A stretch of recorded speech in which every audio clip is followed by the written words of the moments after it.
So in the first part of this presentation, I want to talk about motivation and engagement. And by engagement, I mean that level of commitment to something that generates real discretionary effort without necessarily having an expectation of additional pay or reward. So what motivates us to keep pushing, even when things get really difficult? What keeps us engaged in the workplace, especially when things are really tough? And why do we really do the things we do? These questions have been pondered by our greatest thinkers, writers, and scientists for decades, and they've come up with some great answers. Our understanding of human motivation has advanced a lot over the last 30 years or so. But why do we care? The link between engagement and financial performance is well established. When engagement drops, output drops with it, and output means money. Research shows that engagement in the workplace has been dropping steadily for almost 10 years now, partly but not exclusively due to the economic downturn. In the UK alone, this engagement gap is estimated to cost business £29 billion every year. So this is important. Improve engagement and we improve profits too.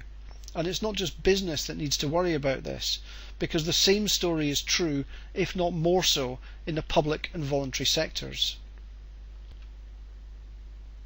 So what are organisations doing about this?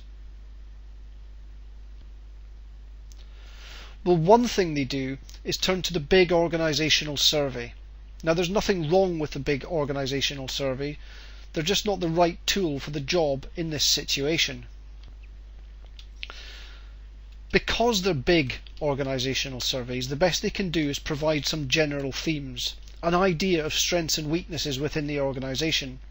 They don't tell us where these strengths and weaknesses exist, so it would be easy to assume that they were common across the whole organisation. We're being tricked by the law of averages. And when we divide general themes by the law of averages, what do we get? Well, not a lot, and certainly nothing that's going to help us to understand how to improve motivation and engagement within the organisation. Ah yes, I hear you say, but the big organisational survey allows us to benchmark ourselves against the competition. We know who's doing better than us, and more importantly, who we're beating, or not. Well, so what? What does benchmarking actually tell us about what's wrong and how to fix it? It might make us feel briefly good about ourselves if we're up top, or completely miserable if we're at the bottom, but it's not actually going to help us change anything.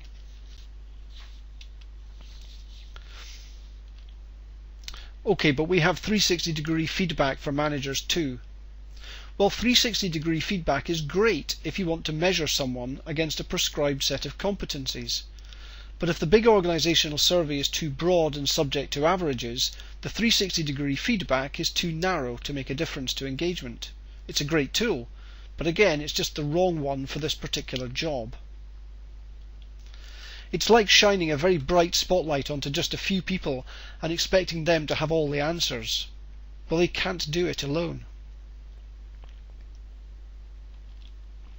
So what about psychometrics and personality profiling then? They help people understand each other and work together more effectively. Again, they're great when you want to build an understanding of people's preferred style of working. We use them ourselves regularly. But these tools are predictive. They tell you what could happen in the future, not what is actually happening now. They highlight potential strengths and risks, not the real impact of behaviour and the effect it's having on people today. Now, as I've said, all of these tools, the big organisational survey, 360-degree feedback and psychometrics, are useful and important in their own right, just not when it comes to measuring engagement. Engagement isn't about communication, nor is it something leaders do. Real engagement happens in the day-to-day relationships with the people around us, in our teams and social networks. So to successfully measure and improve engagement, we first need to understand what happens in those relationships and interactions. what it is that really holds people together and keeps them focused, particularly when the going gets tough. Because let's face it, things aren't easy right now. This is where our research picked up from all the other thinkers, writers and scientists I mentioned earlier. We were interested in what happens when things get more than a little challenging, so we looked at a group of men and women who lay their lives on the line day in, day out for months at a time. We interviewed and surveyed hundreds of soldiers returning from active service in Afghanistan. What would they have to say about motivation and engagement? Well, it turns out there are three primary factors that really hold people together when things get tough. First is trust. The ancient Chinese philosopher Confucius told his disciple Tzu Kung that three things are required for government: weapon, food, and trust. If a leader can't hold on to all three, he should give up the weapons first and the food next. Trust should be guarded to the end, for without trust, a leader has nothing. Next, it's about the relationships you have. Many studies have shown that one of the best predictors of a team's success is how the members feel about each other. We do our best work when we care about the people around us. And last but not least is how you feel about the work you do. Having a sense of purpose is a basic human need. It gives us direction and meaning. We feel proud when we deliver something that we believe has value to others. Leadership's important too, of course, but not in the way we always expect. The role of leaders is firstly to create an environment where trust, relationships and the work that people do give rise to positive emotions and perceptions. To be engaged, we need to think and feel positively about these things. Secondly, leaders provide support for the work and support for individuals. And finally, of course, they lead, but they can only lead if people choose to follow them. And people are more likely to do that if they're engaged. Now, I'm not going to go into the research itself in too much detail today, but for those of you that are interested, I'll tell you how you can download a copy of the research paper at the end of this short presentation. So at this stage, I'd like to introduce you to work-life motivation.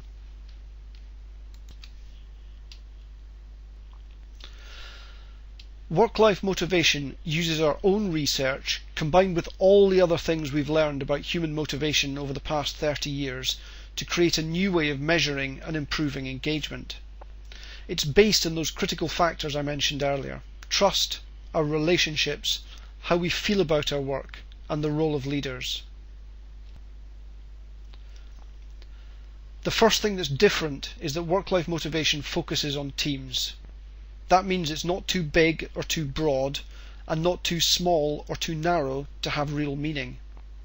Our teams and networks are where engagement happens, so that's the only level that has real actionable value. We also ask leaders some difficult questions. For example, as they respond to statements about how they think and feel about the factors affecting their engagement, we also ask them to predict how their teams will respond to the same statements. We then measure the gap between the predicted score and the actual score, which tells us a lot about the engagement in the team.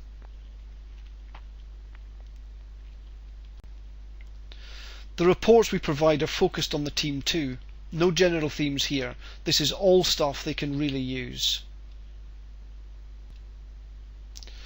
The Team View report provides the top and bottom scoring items in each category. The team can decide what's important to them, and they can get on with fixing things without having to wait for permission or training.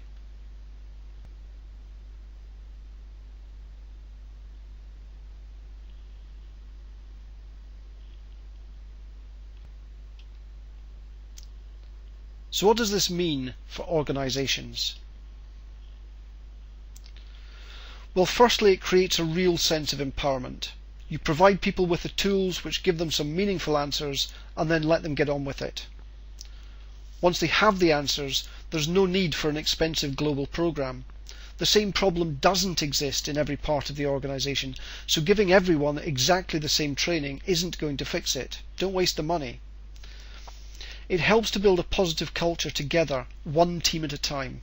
And if all the teams are focused on the few things that they each need to do differently, then you build that positive culture far more quickly and successfully than you do with traditional approaches. Finally, it means that organisations can focus resources and support on the few who need it, not the many who are perfectly capable and normally willing to get on with things on their own. What does it mean for leaders? Importantly, it spreads the responsibility for making things better to the whole team. It's no longer about shining a spotlight onto just a few people and hoping they can fix things. Everyone plays a part by working with the people they're closest to. The information I get is relevant to my team, not the whole organisation, and there are plenty of quick wins that we can just get on with without having to wait for permission or training.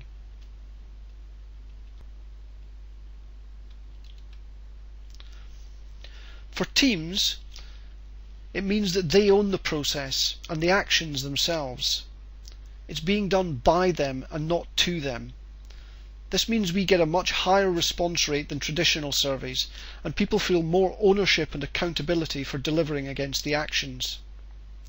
It allows the team to raise difficult or sensitive issues without the need for confrontation. The reports allow as little or as much confidentiality and anonymity as the team are comfortable with, but still provide sufficient information for them to work together to make a difference. And it's not all about problems, of course. The reports clearly highlight the strengths and successes too, so that they can be celebrated.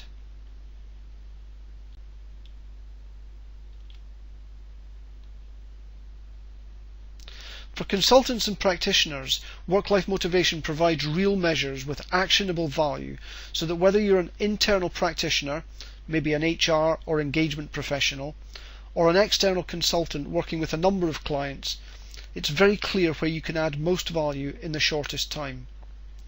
The approach makes it suitable for any size or shape of organisation in the private, public or voluntary sectors. It can be used just as readily with SMEs as it can for global businesses, and it's incredibly scalable. You can measure just one team or a whole organisation. And of course, increasingly important in the current economic climate, work-life motivation has low setup costs and an incredibly low cost per team, which means that it delivers a fantastic return on investment. You don't require accreditation or an expensive license to use it, and full training is available.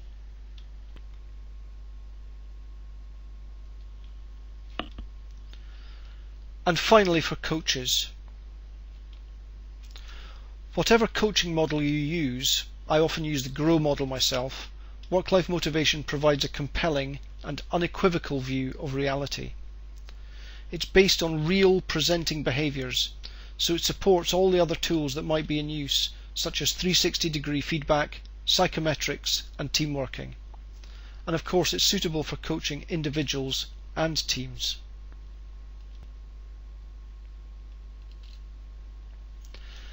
Using work-life motivation couldn't be easier. Just visit our website where you'll find all the information you need, including sample reports and pricing. Oh, and that reminds me, for those of you that are interested in reading more about the research, both ours and some of the other material I mentioned, you'll find that available for download on our website as well. Just click on the link for research. If you need more information, there are a variety of ways to contact us, and we'll be happy to help. If you register on the website, we'll also let you try work-life motivation with 2 teams completely free of charge. You have nothing to lose and everything to gain by giving it a try. Thank you for listening.